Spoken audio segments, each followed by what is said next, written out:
Oke, assalamualaikum. Di video kali ini saya akan membuat video tips and trick membeli HP second di marketplace Facebook.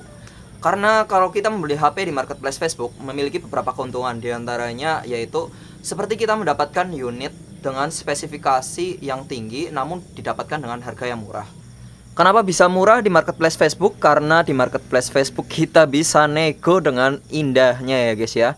Kita bisa negosiasi dengan mudah tanpa ada rasa sakit hati ataupun rasa yang aneh-aneh. Selain harganya murah, kita juga bisa negosiasi kayak tempat dan dimana kita mau membelinya. Contohnya kayak saya ingin beli HP tapi HP-nya diantar ke rumah. Tentunya kalau di marketplace Facebook itu bisa dilakukan ya. Ya walaupun di Shopee bisa, cuman kalau di marketplace Facebook kita bisa langsung melihat unitnya tanpa harus ini itu, dan nggak perlu drama yang panjang. Kita lihat HP-nya, kalau bagus ya kita bayar, kalau enggak ya kita ongkosin bensin aja udah cukup. Yang terpenting ketika kita bernegosiasi di marketplace Facebook dengan orangnya, kita menggunakan bahasa yang sopan agar tidak menyakiti hati orang yang menjual HP tersebut. Soalnya kalau kita menyakiti hati mereka, mereka pun bisa di dalam hati menggerumel ya guys ya. Dan ada beberapa hal juga yang harus diperhatikan. Kayak contohnya di sini dia posting di harga 1.650.000 dan kita kalau nego itu ya agak mikir dikit ya. Kalau 1.650.000 ya kita negonya berapa gitu ya. Contohnya kita nego 1 juta. Itu yang salah ya guys ya. Kadang itu ngenes banget sih. Kalau kita seandainya menjual barang pun inginnya kalau menjual barang kayak 1.650.000, kalau dinego pun paling di 1.400.000 atau 1.300.000 itu masih logis ya. Dan ketika kita mengarahkannya pun masih enak, kayak contohnya 1.500.000 bang net gitu loh. Jadi ketika kita bernegosiasi dengan orangnya pun kita harus dengan bahasa yang sopan dan tulus pun juga penting ya gitu loh. Jadi orang pun menjual kemungkinan besar untuk menipu kita tidak terlalu mengurangi rasa ingin menipu kayak gitu. Oke, lanjut ke tips and trick membeli HP di marketplace Facebook. Yang pertama kita harus mencari HP yang kita impikan dulu. Kayak contohnya saya mau membeli Pocophone F1. Kita harus memperhatikan beberapa spesifikasi dari Pocophone F1 ini. Kita mereview di YouTube agar nantinya ketika kita membeli unit ini kita tidak kebingungan kalau HP-nya itu bentuknya seperti apa, terus spesifikasinya seperti apa. Jadi kita ada gambaran ketika melihat HP itu gitu loh guys. Contoh kecilnya ketika saya ingin membeli Pocophone F1 untuk pertama kalinya, saya kaget karena HP ini tuh memiliki bezel yang cukup tebal ya. Di sini dia memiliki bezel setebal ini.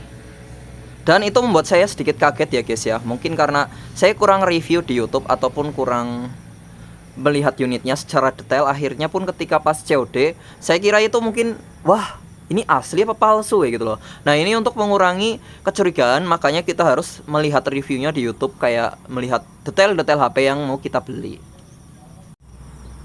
Setelah kita tahu detail-detail HP yang akan kita beli dan spesifikasinya sudah tahu, langsung saja kita ke tahap yang kedua, yaitu tahap negosiasi. Di tahap ini sebenarnya nggak terlalu sulit ya guys ya, karena di tahap ini kita tinggal melihat di ponsel aja dan kita memilih postingan yang harganya sedikit sesuai dengan budget yang kita miliki. Contohnya di sini ada 1.600.000, 1.650.000, 1.700.000, 1.300.000 yang sangat bervariatif. Kita pilih yang X counter ataupun X user. Cuman kalau X counter itu lebih baik karena biasanya unitnya ada full set. Cuman ada plus minusnya juga. Kalau di counter kita nggak perlu mengecek yang begitu detail, tapi kalau X user kelebihannya kita bisa mendapatkan harga dengan lebih murah. Cuman kita harus sangat detail ya untuk memastikan bahwa HP itu bagus atau tidaknya. Oh ya, sedikit tips ya kalau untuk melihat di mana yang X user dan mana yang X counter. Kalau X counter biasanya fotonya jernih banget ya guys ya. Dan kalau X user biasanya fotonya agak burem-burem gimana gitu. Tapi ya nggak semua kayak gitu sih. Cuman kebanyakan kayak gitu ya guys ya. Ini X counter dan ini X user. Biasanya kalau kita lagi hoki parah kayak gitu ya, kalau X counter mah kita bisa langsung aja ke counternya dengan harga sekian dan gak bisa nego yang berlebihan. Tapi kalau X user kita punya kelebihannya gini, kita beli dengan harga yang cukup murah dan kita bisa nego dengan semurah-murahnya, tapi ya jangan menyakiti perasaannya juga ya guys ya. Dan contohnya kalau di counter kita bisa dapat harga di 1.700.000 bisa diantar ke rumah. Kalau X user kita bisa langsung ke rumah user dengan harga 1.400.000 ataupun 1.300.000, yaitu kelebihannya kayak gitu kurang lebihnya. Oke, setelah menemukan unit yang kita inginkan dan menentukan harga yang sesuai dengan budget kita, dan kita sudah deal di tahap negosiasi, selanjutnya kita ke tahap COD.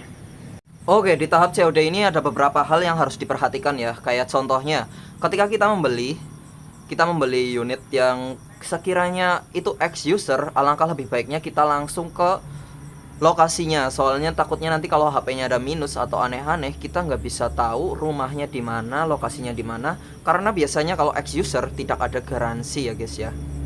Oke, itu emang pilihan yang terbaik ya guys ya. Karena kalau kita ke rumahnya, kita bisa ngopi juga, bisa santuy-santuy dan memeriksa HP dengan legowo, dan bisa negosiasi dengan tenang ya guys ya. Contohnya harganya 1.500.000, ada lecetnya dikit, kita bisa negoin 25.000 jadi 1.725.000 gitu contohnya.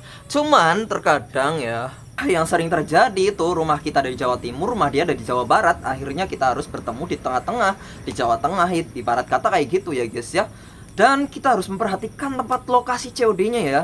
Kita nggak boleh ngarang COD di bawah pohon, COD di malam hari yang sudah jam 12 malam ke atas. Itu beresiko tinggi ya guys ya. Jadi sebaiknya kalau kita COD di tengah-tengah pun, kita harus memperhatikan lokasi COD-nya. Oke, setelah menentukan tempat COD, ada yang peluru. Oke, setelah kita menentukan tempat COD, langsung saja kita ke tahap selanjutnya, yaitu tahap pengecekan unit. Ya, di tahap ini ada beberapa step-stepnya ya guys ya. Dari step yang pertama yaitu kita pengecekan kemulusan dari HP itu. Karena setiap HP kalau memiliki tingkat kemulusan semakin mulus, semakin jarang ada goresan. Contohnya punya saya ini nggak ada goresannya ya. Dia dikatakan 90 ke atas ya untuk persenannya. Jadi kalau kita mendapatkan unit semulus ini, kita mau nego lagi itu nggak enak ya guys ya. Tapi beda jadinya kalau kita menemukan unit yang seperti ini. Nah, ini ada goresan yang cukup parah ya, dan pas kita negosiasi dia nggak mengatakan ada goresan seperti itu, berarti kita boleh menolak atau bernegosiasi kembali. Oke, dari sini saja sudah kelihatan ya mana yang jujur, mana yang tidak jujur. Jadi kalau kita membeli sesuatu itu di marketplace Facebook, kadang ada beberapa oknum yang berjualan tidak jujur. Contohnya tadi kayak di awal dia tidak memberitahu kalau HP-nya itu ada lecet sedikit dan tidak mulus ya. Seperti ini contohnya.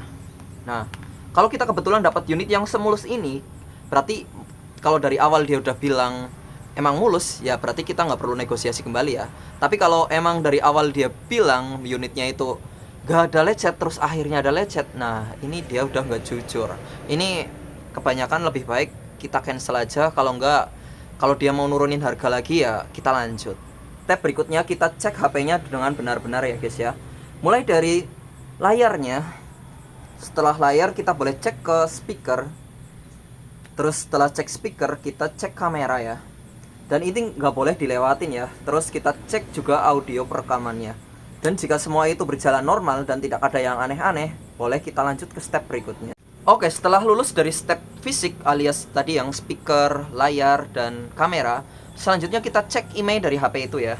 Cek email bisa dilakukan dengan cara bintang pagar 06 pagar. Nah, untuk emailnya nanti akan keluar sendiri ya. Dan di situ kita bisa langsung cek email di email resminya ya. Contohnya kalau HP di Xiaomi, berarti kita cek email Xiaomi di Google langsung kayak gitu loh. Kenapa cek email itu penting? Karena email itu ya sudah bagian dari HP ini ya. Kalau HP nggak ada sinyalnya itu sudah merepotkan sekali ya guys ya. Karena inti dari HP itu mungkin 50%-nya adalah sinyal. Kecuali emang kalian user unit WiFi only ya guys ya. Tapi kebanyakan dari kita pasti menggunakan HP itu inginnya yang ada jaringannya. Dan kita juga selain ngecek email itu, biasanya kalau cek email ada juga kita bisa ngecek bahwa HP itu resmi atau tidak. Kalau HP itu resmi, biasanya HP itu juga bisa menyesuaikan kondisi di Indonesia. Kayak contohnya HP ini ya. HP ini termasuk adem ya, karena ini garansi TAM resmi Indonesia. Jadi kalau ketika buat ngegame, dia itu menyesuaikan suhu di lokasi di Indonesia. Nggak kayak contohnya dia buatan global Cina ya, dia impor ke Indonesia. Walaupun emailnya aman, tapi belum tentu dia HP-nya bisa menyesuaikan suhu di Indonesia. Oke, selanjutnya kita ke tahap pembayaran. Dan kalau kita sudah melewati semua cek fisik dan cek email tadi, dan akhirnya sudah selesai dan HP-nya fix sudah bagus dan sesuai dengan apa yang kita impikan, akhirnya kita bisa membayar dengan tulus dan ikhlas. Dan jika emang barangnya ada lecet-lecet atau aneh-aneh, bisa kita cancel, kalau enggak kita nego ulang. Oke, mungkin sekian dulu dari video ini. Terima kasih telah menonton sampai selesai. Jika ada kekurangan dari yang saya sampaikan, boleh langsung ditulis di kolom komentar ya. Kalau ada pertanyaan pun langsung saja ditulis di kolom komentar. Dan jangan lupa untuk like video ini dan subscribe jika kalian menyukai konten-konten yang saya buat. Terima kasih. Assalamualaikum. Bye-bye.